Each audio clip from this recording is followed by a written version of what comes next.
It was another Formula One Grand Prix in 2023, and it was another Red Bull victory. They are now 8 for 8 on the year, which is insane.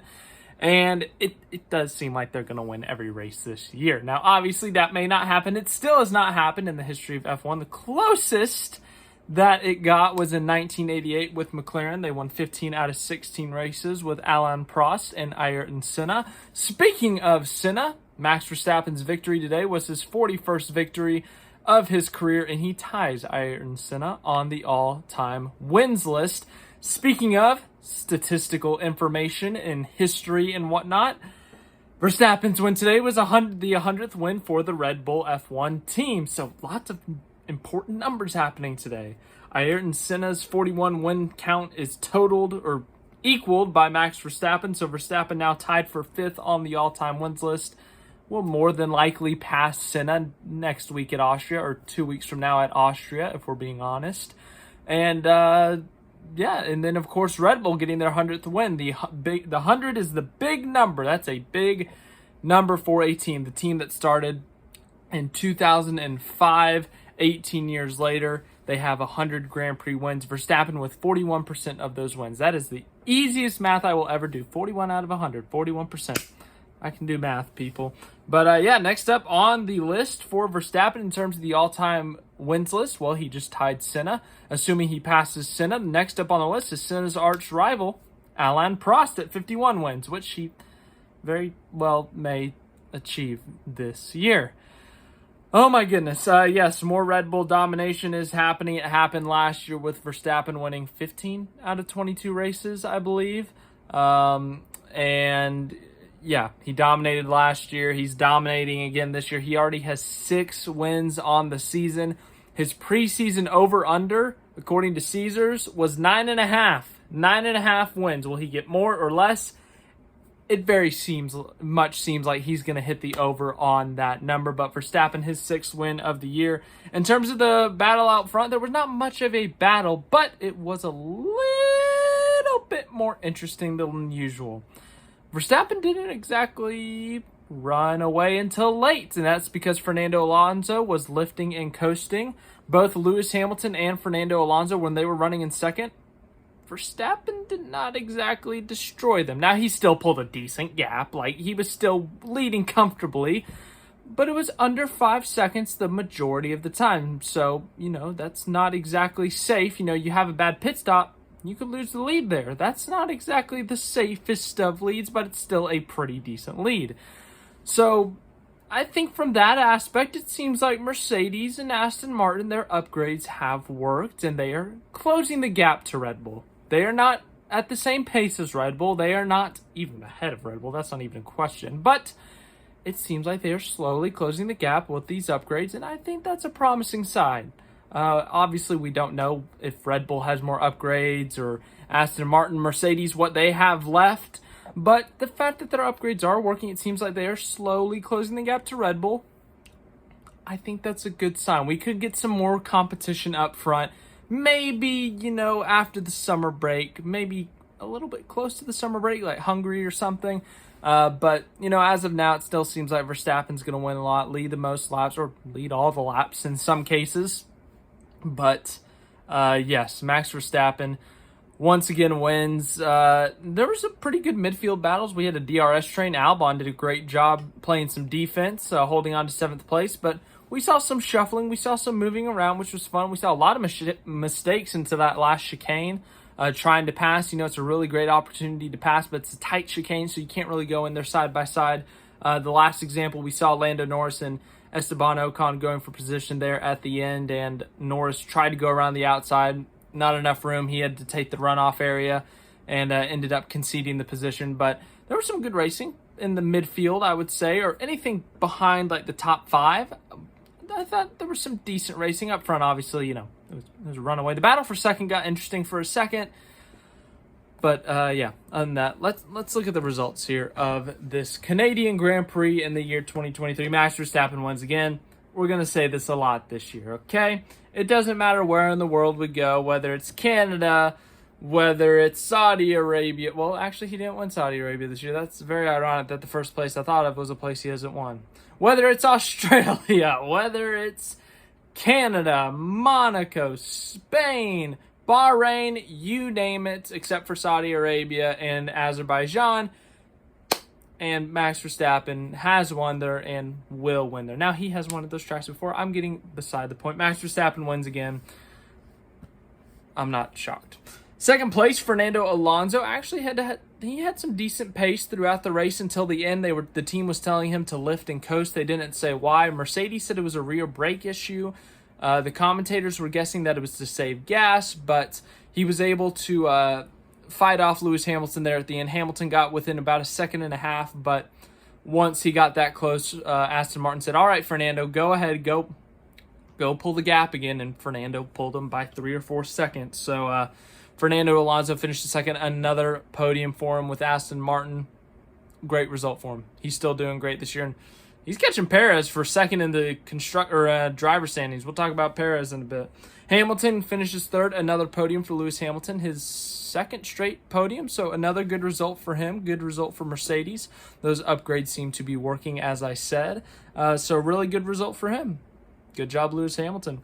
Fourth place, Charles Leclerc. Fifth place, Carlos Sainz. A good strategy by Ferrari when the safety car came out for George Russell's crash. Ferrari opted to stay out and try a different strategy. Some people questioned it. Some people were like, okay, let's see how this plays out. It ended up playing out really well for him. Leclerc had a poor qualifying result. Sainz was in the top 10 but got a grid penalty, but they both took advantage of that safety car. Played the strategy right. Ferrari played the strategy right.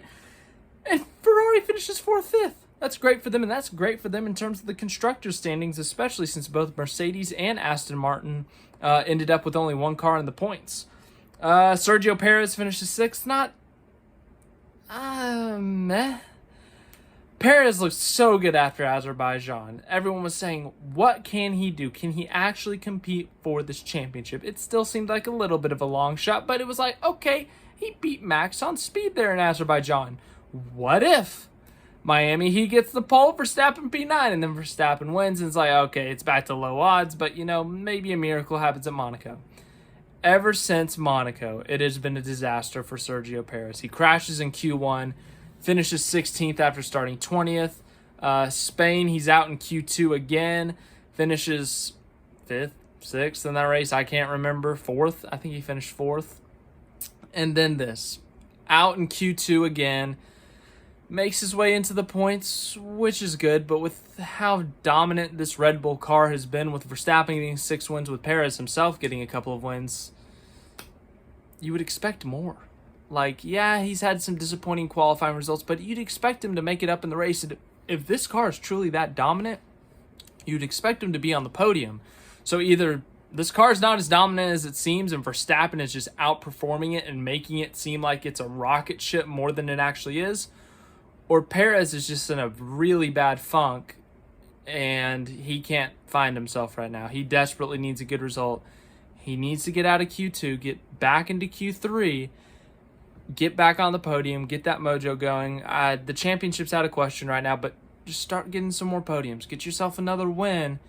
Perez needs to get back on form, and it has been a struggle of a few weeks for Sergio Perez.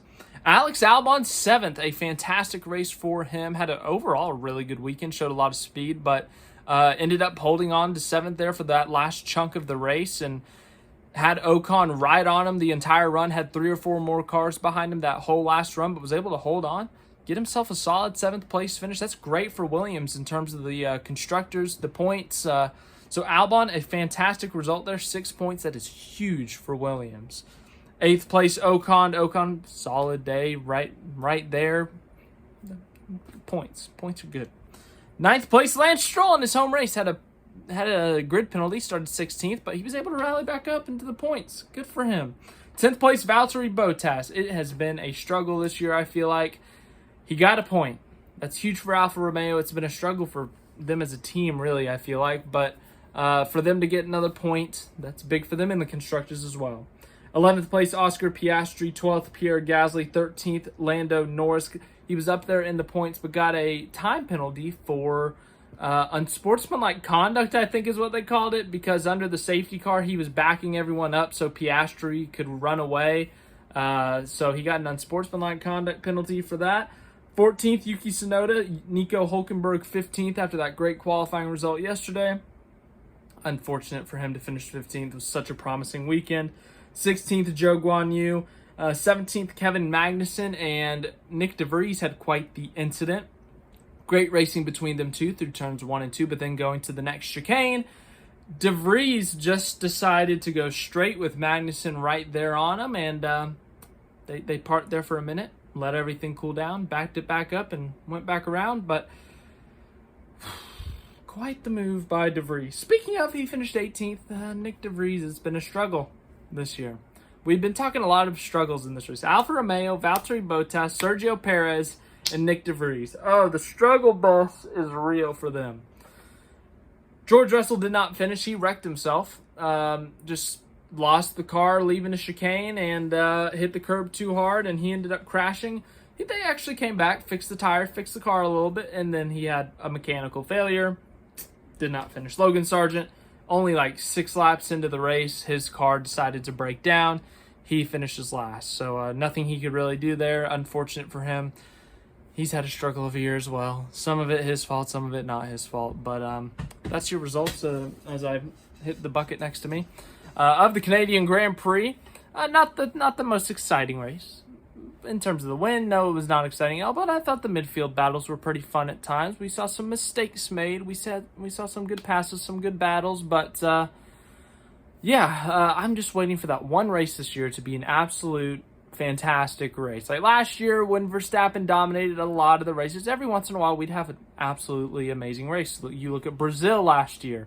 You look at Saudi Arabia last year had a great race battle for the win. So there were still a couple of races last year while a lot of them were dominated by Verstappen and there's not as much passing. There were still a few races that were like, oh my goodness, this is a fantastic race I'm going to talk about next year. I'm waiting for one of those to pop up. We haven't had one of them yet, but hopefully we will. Hopefully, maybe Austria, that was one of the races that was good last year. Leclerc and Verstappen had a good battle. The sprint race had a great battle between Mick Schumacher and Lewis Hamilton. So we'll see. But thanks for watching. Verstappen ties Senna in the all-time wins list. Red Bull picks up their 100th win as a constructor. And yeah, so like, subscribe, share if you like this video. We're going to talk about more Formula One here in a couple of weeks. The Austrian Grand Prix, the home race for Red Bull. What if that's where the streak ends? That would be a little bit ironic. It'd be a lot ironic. But thanks again for watching. Hope you have a great rest of your day, night, morning, wherever you are.